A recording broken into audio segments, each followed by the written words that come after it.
darles un impulsito y empezarles a decir, oiga, venga, ya está metido en el negocio, bienvenido, pero empecemos como a profesionalizarlo, ¿cierto? Y se sientan con el cliente y le preguntan qué necesita usted. Y eso no es así, porque ellos no lo saben. ¿Y sabes con qué respuesta se encuentran muchas veces?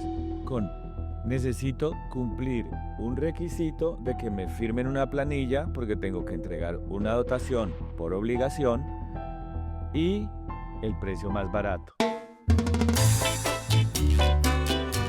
Bienvenidos a Entre Fibras, un podcast de Ovetex. Aquí descubrimos las historias que se tejen detrás de los uniformes. Un espacio para escuchar a los protagonistas del mundo de la confección, sus sueños, retos y aprendizajes. Somos Carlos Ortega y Pilar Vélez. Y desde Ovetex los invitamos a conectarse con estas historias reales que nos inspiran. No olviden suscribirse en las diferentes plataformas como YouTube, Spotify y Apple Podcast. Seguirnos en Instagram como @Ovetex_al-piso. Hola, bienvenidos a una nueva temporada de Entre Fibras. Qué bueno es estar acá nuevamente con nuevos invitados, nuevas historias por contar. Así es, así es. Bienvenidos 2026. Les deseamos a todos también un super año con muchos logros y éxitos. Así que ya aquí estamos nuevamente. Hoy con un muy especial invitado, una empresa. Una empresa de muchos años, de mucha historia, de mucha tradición en Colombia. Estamos con Uniroca y con Abraham Avizambra, que es su gerente general. Abraham, bienvenido. Muchas gracias a ustedes, muchas gracias a Ovetex por esta invitación, que creo que es un buen inicio, una iniciativa espectacular para el sector de la dotación. Muchas gracias. No, gracias a ti, qué rico tenerte. Empezamos hablando que ya has visto los episodios. ¿Cómo te han parecido? Espectaculares, muy bueno. De todos los episodios he aprendido, he cogido algunas cosas importantes que debe hacer el sector, la economía, la empresa, conocer más un poquito la competencia, también conocer la historia de las personas, de todas esas emprendedores que tiene el sector, que me parece maravilloso. Y hemos, de alguna forma, ha sido enriquecedor y ha sido bueno para todo el sector económico de la dotación. Qué importante es ponerle como fibra y alma a las empresas. Sí, excelente. Yo les felicito por esta iniciativa. Muchas gracias. Y creo que es muy importante para este sector, muy importante. Que hablemos. Así es. Yo creo que es uno de los objetivos que tenemos con Entre Fibras, que seamos la voz de la dotación, que sea el espacio en donde lo estamos, los fabricantes, los distribuidores, los textileros también, y el resto y el cliente final. La industria de la dotación tenemos que conversar más seguido. Así es. Estamos de acuerdo, totalmente de acuerdo, y bueno, muy contento de estar aquí. Bueno, cuéntanos cómo empezó ¿cuál es la historia que hay detrás? Bueno, Uniroca empezó en 1971, tiene 55 años. Creo que es la empresa de dotación, la empresa de dotación más antigua de Colombia, porque creo, según la historia que tengo entendido, por iniciativa de los fundadores, Luis Guillermo Roldán y Antonio Roldán, dos hermanos, se dieron cuenta que en ese momento ellos, creo que Luis Guillermo trabajaba en Corona, si no estoy mal, se dio cuenta que el tema de la dotación era un problema gravísimo de incumplimientos, de capacidad de producción, porque en ese momento la dotación se hacía en las sastrerías. Okay. Mandaban a los trabajadores a la sastrería y le decían, pues ya había una negociación con la sastrería, las empresas, y allá llegaban todos los trabajadores, tanto de administrativos como de operativos. O sea, que era casi a la medida. Llegaban casi a la medida, pero imagínate, un sastre no tiene la capacidad de producción para hacer 1.500 uniformes, pues, y hacerlos a tiempo. Entonces, y a la medida, obviamente, como dices tú, Pilar. Entonces, ellos vieron ahí la necesidad de que se industrialice la producción de uniformes y empezaron. Fueron emprendedores, se retiraron de sus trabajos y por las noches me cuentan que cortaban, hacían las cosas, ellos mismos, Sí. hacían el corte, hacían la producción. Y luego llamaron a algunos familiares, pues que les ayudara porque se fue creciendo el negocio ¿En Medellín? en Medellín, Todo el tiempo en Medellín. todo el tiempo en Medellín. Y de alguna forma, pues fueron avanzando, fueron entregando a tiempo, fueron obviamente, pues teniendo mayor capacidad de producción. Y se fue vinculando, me acuerdo, porque también me han dicho que el papá se vinculó también al negocio, que fue una parte muy importante de crecimiento. Entonces ahí empezó Uniroca y Uniroca estuvo mucho tiempo solo. No tenía competencia. No tenía Qué competencia. risa esos tiempos. Sí. Pero digamos que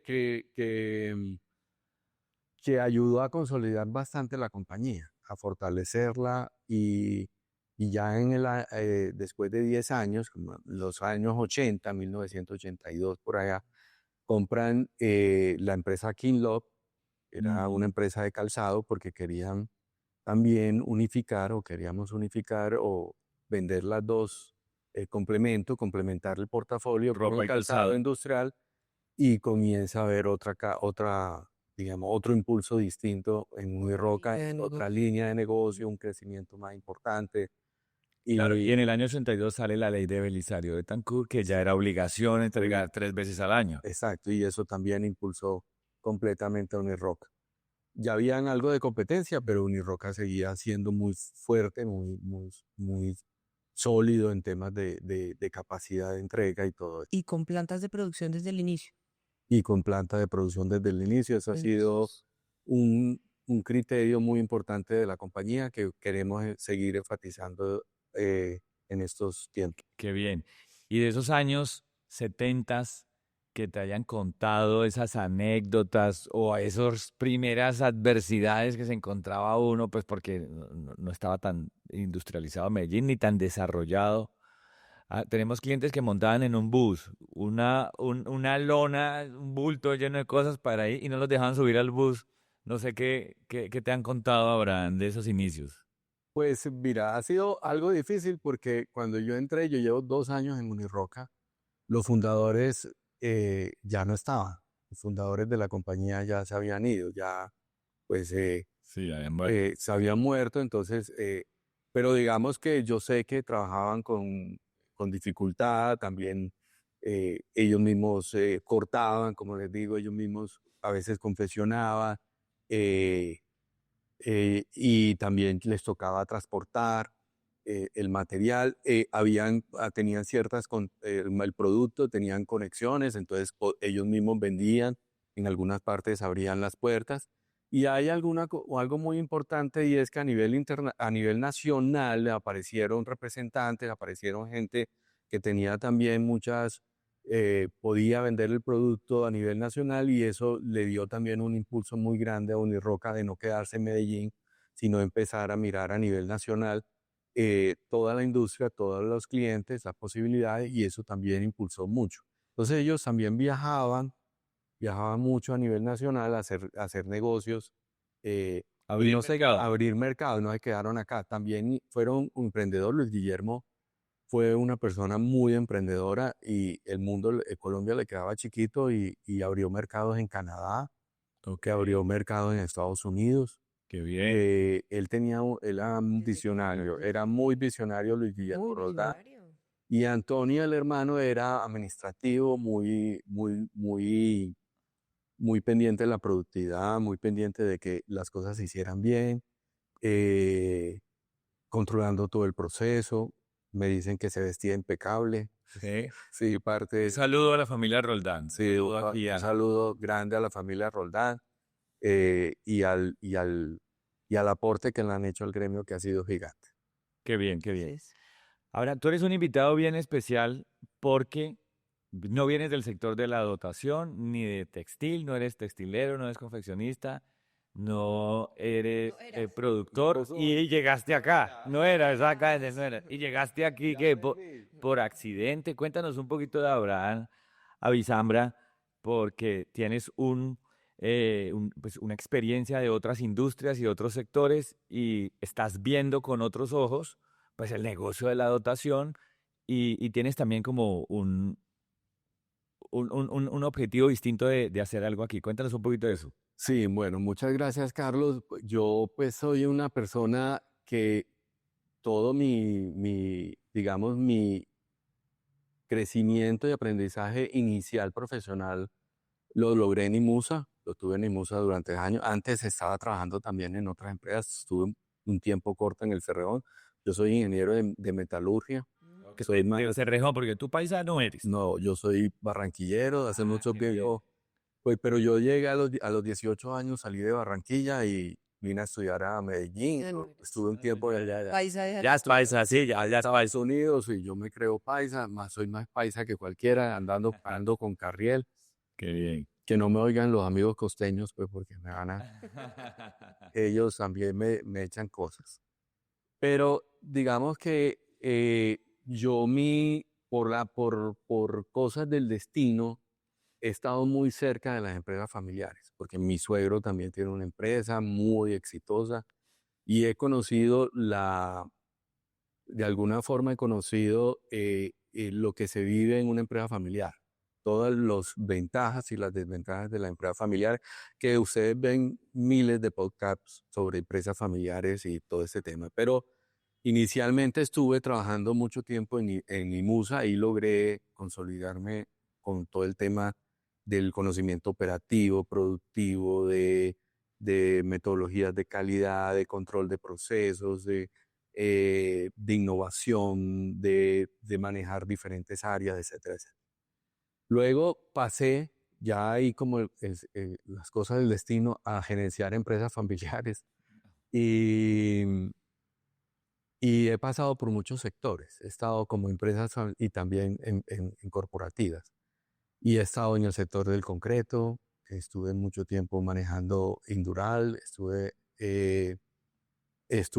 manejando IMUSA en la parte como director de operaciones, Alumina, perdón, que también es transformación de metales. Y bueno, y luego pasé a algunas empresas familiares que he estado. Y en Uniroca llegué por ese sentido que querían que la compañía fuera un poquito más corporativa. Los dueños, familia Roldán, quería que la compañía fuera más corporativa, tuviese unos lineamientos, unas políticas eh, establecidas sobre el manejo de la empresa y tomar decisiones basadas en números, en la racionalidad y menos de pronto en la emotividad que se maneja en las empresas familiares, pero con un fin de lograr posicionar más la compañía, rentabilizarla y yo creo que seguir siendo ese pilar de punta, esa empresa que toda la vida ha sido Uniroca, que ha sido reconocida en el mercado de la dotación, seguir ahí, seguir como una empresa muy reconocida.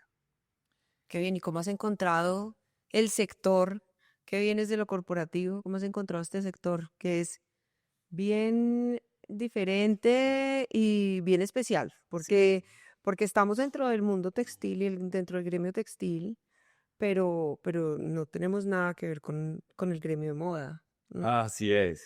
Ni con el deportivo, ni con... Se Sí. parecen más, pero este sector, además le hablamos es a la industria, ¿no? Totalmente de acuerdo, Pilar. Es que al principio, como todo, digamos, lógico de un gerente es llegar a escuchar, llegar a entender el mercado, saber qué es lo que está pasando, cómo se mueve. Fue un tiempo importante, pues, de aprendizaje. Y obviamente uno venía con algunas cosas sobre los mercados donde uno ha estado.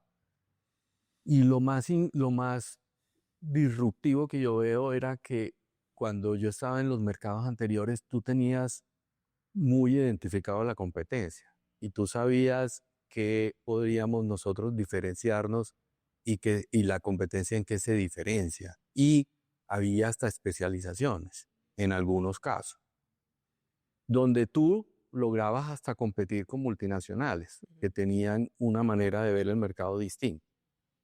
Pero cuando tú llegas a Uniroca y te das cuenta de ese mercado, que es una atomización de tanta gente compitiendo, es muy difícil identificar la competencia. Muy difícil, y más a nivel de Uniroca, que está en toda Colombia. Entonces, eso ha sido como de las cosas más, digamos, significativa para mí, para identificar la competencia, identificar los mercados, cómo se comporta, porque también todas las ciudades se comportan distinto. La manera de comprar en Barranquilla es diferente a la manera de comprar de Bogotá. Y Sí. todo eso lo tienes que entender. Y tienes que entender al cliente en ese momento. Entonces, eso ha sido muy difícil, pero también ya muy superado, donde nosotros hemos entendido más y para crear nuestra estrategia comercial. Entonces, eh, creo que ha sido el punto más importante que me ha tocado a mí aprender de este sector. Claro, porque es que además la competencia no es el que produce la dotación, que entiende un poco más del mercado de esa empresa de dotación, competencia, sino el que produce moda, confecciona moda y se mete a hacer algo de dotación.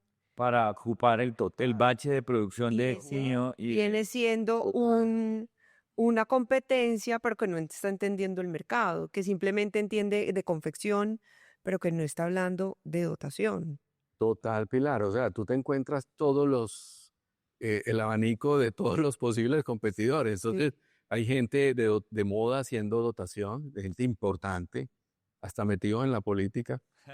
eh, y, y, y te das cuenta que por allá aparecen fundaciones Sí, haciendo dotación también. O sí. sea, alguien muy fuerte, pues, de empresas grandes de Colombia, teniendo sus fundaciones, apoyando, pues haciendo su labor social, pero lo hacen a través de fabricación de dotación. Entonces, también hay un componente social, te das cuenta Claro. de todo eso. Sí. Y eso hay que entenderlo y hay que buscar el espacio de donde poder nosotros en Uniroca generar ese valor agregado que está esperando el cliente. Que lo hemos analizado,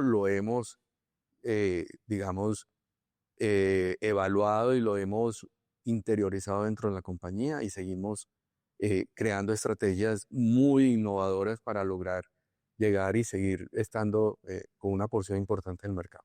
ahí te hago una pregunta porque es cierto que la industria de la confección en Colombia y en el mundo en general es un gran motor del desarrollo social, porque es que es una industria a la que tú puedes llegar sin formación, tú puedes llegar sin una preparación técnica grande, porque la persona, aquel trabajador, ya sea un cortador, ya sea un confeccionista, ya sea un cerrador, monta su propio taller.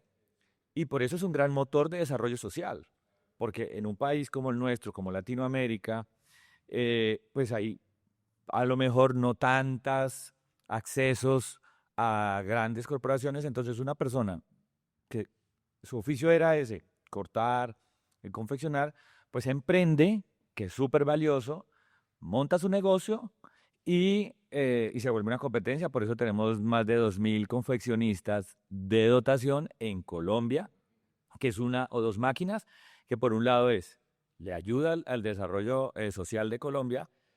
Sin embargo, en el momento de profesionalizarse, de empezar a ser más técnico, a visualizar temas de riesgos, que el uniforme ya deja de ser ropa para convertirse en un elemento de protección personal. Entonces ahí ya tenemos que darles un impulsito y empezarles a decir, oiga, venga, ya está metido en el negocio, bienvenido, pero empecemos como a profesionalizarlo, ¿cierto? Tú, desde Uniroca y como empresa líder, pues porque eres la empresa más grande que hay en Colombia, bueno, una de las dos empresas más grandes que hay en Colombia en dotación, ¿qué podrías hacer para que esta industria se empiece a profesionalizar? O, a ver, o qué invitaciones, o cuál sería como tu visión. Claro. Eh, Carlos, lo que tú estás diciendo es muy importante. Nosotros creo que todo el gremio y este espacio que ustedes están abriendo, ojalá lo escuchen los fabricantes de dotación, que necesitamos empezar a tratar de generar valor dentro de la categoría y profesionalizar, como tú lo has dicho, el sector. Nosotros creo que las empresas más grandes de dotación, las 10 o 15 empresas de dotación que creo que en algún momento escuché, que hay más o menos 15 empresas grandes, debemos empezar a mirar la dotación no como una obligación de las empresas de comprarle 3 veces al año a sus trabajadores para cumplir con una ley, sino que lo vean como lo hace todo el resto del mundo, lo vean como un elemento de protección personal. Que tenemos que empezar a hablar de certificaciones, tenemos que hablar de protección, todo este tema que tú lo has hablado en diferentes ocasiones, todas las telas ignífugas. Es que las telas ignífugas en el país son muy poquitas lo que se compra, obviamente por el precio, pero estamos desprotegiendo al trabajador si no lo hacemos. Y hay clientes que ni conocen la tela ignífuga, porque nosotros como fabricantes de dotación tampoco vamos y se los presentamos, tampoco le enseñamos al cliente. Entonces, tenemos que aumentar el valor de la dotación en Colombia.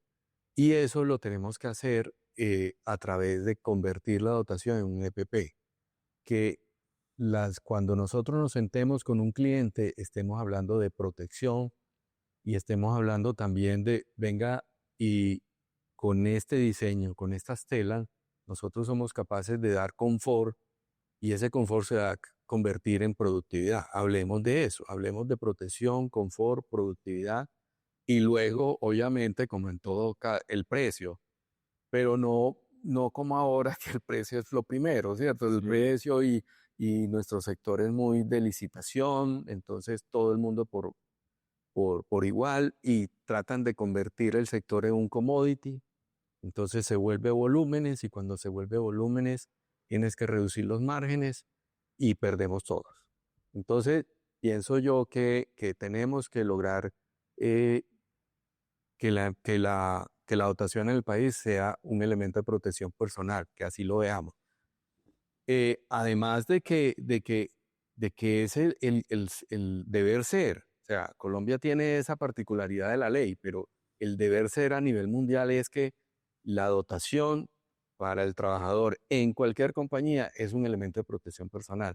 Y así lo ven, y así lo manejan, ¿cierto? Eso es cierto. Tú no reduces los mantenimientos de los aviones porque es un tema de seguridad. Tú no puedes reducir el nivel de calidad de la dotación por ahorrarte unos centavos y después cuando ocurran las cosas, pues viene la lamentación. Entonces, eso tenemos que empezarlo a cambiar en el país. Sí, De hecho, hablábamos un poco que nosotros muchas veces vemos al mercado, a la industria, muy parecido al retail, porque es volumen, cantidad y no puede ser así, no. porque es que esto es un tema también de enseñar a la industria. Hay ¿Correcto? que primero enseñar a la industria cómo hay todavía estaciones de gasolina donde tienen uniformes sin protección ignífuga. Ignífuga. Es que no O puede. peor aún, al menos con algodón 100%, lo tienen en poliéster, Claro. en donde cualquier conato de incendio, el plástico se le Se le pega a la pega. piel. O sea, el nivel de quemadura es 3 veces peor que con una prenda en 100% Están diciendo, algodón. no utilices el celular porque hay riesgo de incendio, no utilices porque hay riesgo de incendio. Pero la persona que está 24 horas ahí está con poliéster. Mira, hagámosle un llamado y una invitación a todas estas compañías de prestadoras de servicio en las estaciones de gasolina y las voy a mencionar, Terpel, Primax, ¿quién es más? Ayúdame a acordar. Zeus. Zeus. Bueno, está todo Texaco. Yo voy a tanquear. Me dicen, por favor, apague el carro por riesgo. Pero no estás teniendo en cuenta que el trabajador está vestido con material en poliéster 100%. 24 horas al día en un riesgo altísimo de un accidente con daños irreparables para la integridad y la humanidad de esa persona. Claro. Solamente con una decisión de la composición. Pero es que a veces ni de la tela. nosotros como fabricantes se lo ofrecemos. Claro. Exacto. Pero mira, yo quiero hablar dos temas ahí muy importantes y Carlos, siquiera lo tocaste. Mira, es que todas las estaciones de gasolina deben estar con inífugo, todas. Total. Todo el departamento de mantenimiento debe estar con inífugo por el tema de explosión repentina, El riesgo de fuego de repente. de riesgo de fuego repentino. Todo el sector todas las brigadas contra incendios de las empresas deben estar con prendas inífugas, ¿cierto? Y las prendas inífugas ahora tienen confort, transpiran, no tienen problemas de calor ni que son pesadas, ¿no? Ya la tecnología ha cambiado mucho. Entonces, hay muchos sectores pues que todavía están con prendas normales y necesitan prenda inífuga. Pero aparte de eso, yo también quiero hacerle y invito a todos los fabricantes de dotación, a todos los productores que se sienten con el cliente a hablar de esto.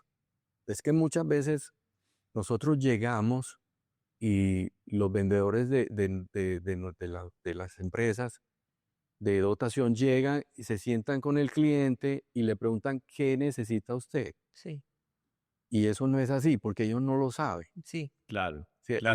ellos o sí lo saben, no lo saben tan bien como lo debemos saber nosotros. ¿Y sabes con qué Entonces, respuestas se encuentran? Venga, y yo le muéstrame todos los riesgos de su planta y yo le digo, y yo le hago una asesoría consultiva, le hago una manera y le digo, le hago una propuesta de cómo proteger a su equipo de trabajo dependiendo de los riesgos de la compañía.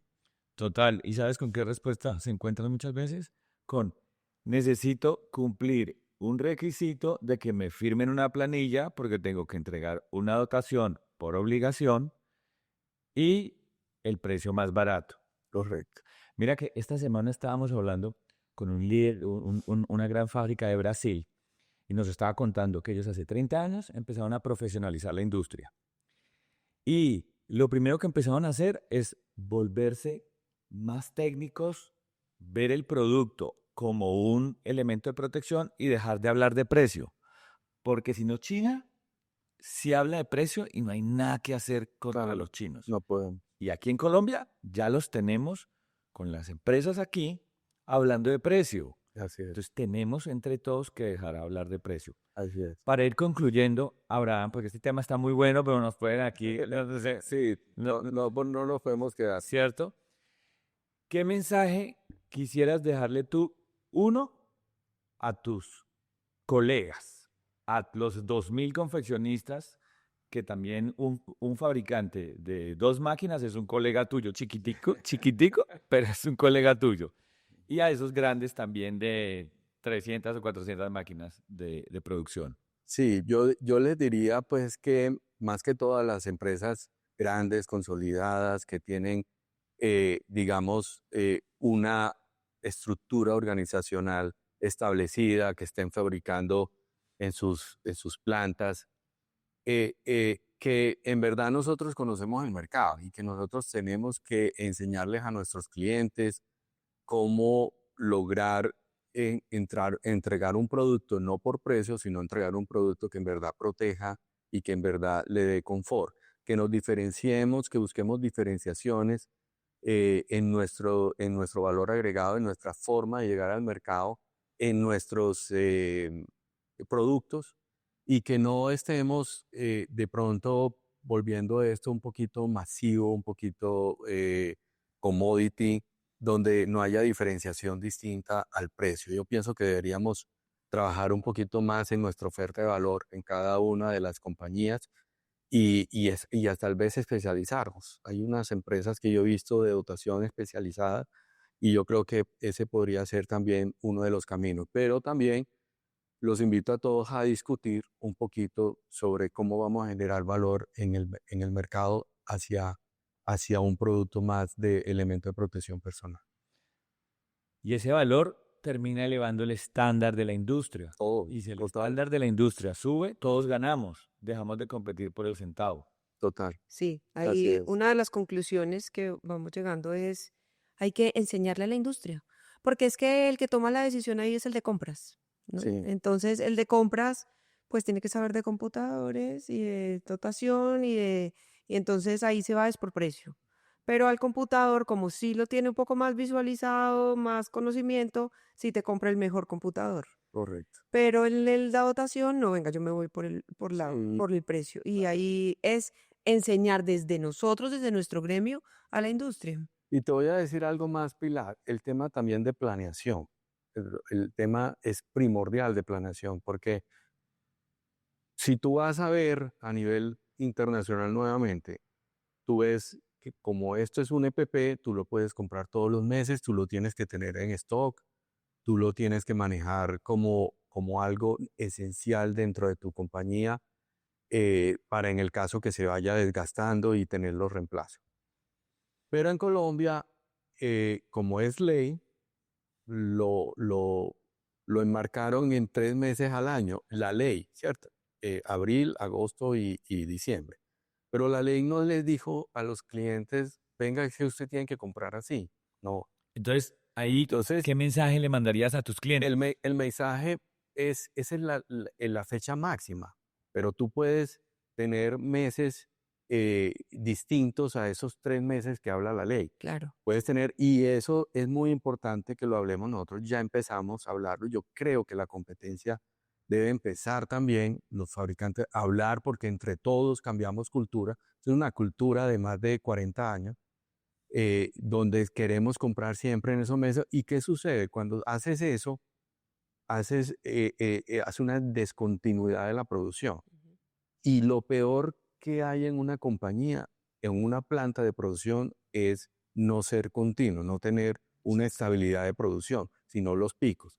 Y eso afecta tanto a los textileros como Como el también confeccionista. como a los confeccionistas. Entonces, porque vuelves 3 meses al año y no, tú puedes comprar en cualquier mes del año, ¿cierto? Pero eso tenemos que nosotros como fabricantes enseñarles, decirles a nuestros clientes, vea, que si ustedes quieren que nosotros también cumplamos, nos ayudan, tenemos que hacer una buena planeación.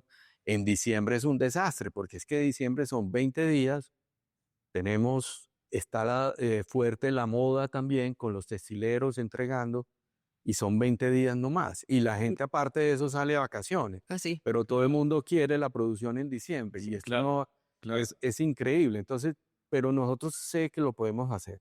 Nosotros lo hemos venido haciendo, pero invito también al fabricante de dotación que hablen de este tema y que planifiquen mejor la producción pues con su cliente. Pues nos queda tema para un segundo Sí. episodio con Abraham, porque esto está sabroso. Yo quiero seguir hablando aquí, pero el tiempo no nos da más. No, ¿Ah? yo muchas gracias a ustedes, pero los invito pues obviamente a que sigan en esta labor que me parece esencial y felicitarlos nuevamente y decirles pues que Uniroca sigue siendo una empresa muy sólida, una empresa con inversiones. Todos los años nosotros tenemos un budget, un presupuesto de inversión. El año pasado invertimos más de 600 millones de pesos. Este año vamos a invertir más de 800 millones de pesos en nuestras plantas. Y nuestro presupuesto de inversión para los próximos años está alrededor de los 3.000 millones de pesos. Vamos a seguir fortaleciendo la industria. Qué bien. Pues seguimos en un proceso de capacitación de toda nuestra fuerza de ventas, nuestra parte de operaciones, bueno, en fin, y le estamos apostando a seguir creciendo y a seguir siendo, digamos, a seguir acompañando a este producto de dotación que es muy importante, este mercado de dotación dentro de Colombia. Súper. No. Gracias, Abraham. Gracias por estar aquí. Gracias por esa conversación, porque nos llevamos pues un mensaje muy importante para todos, ¿no? Nos tenemos que unir.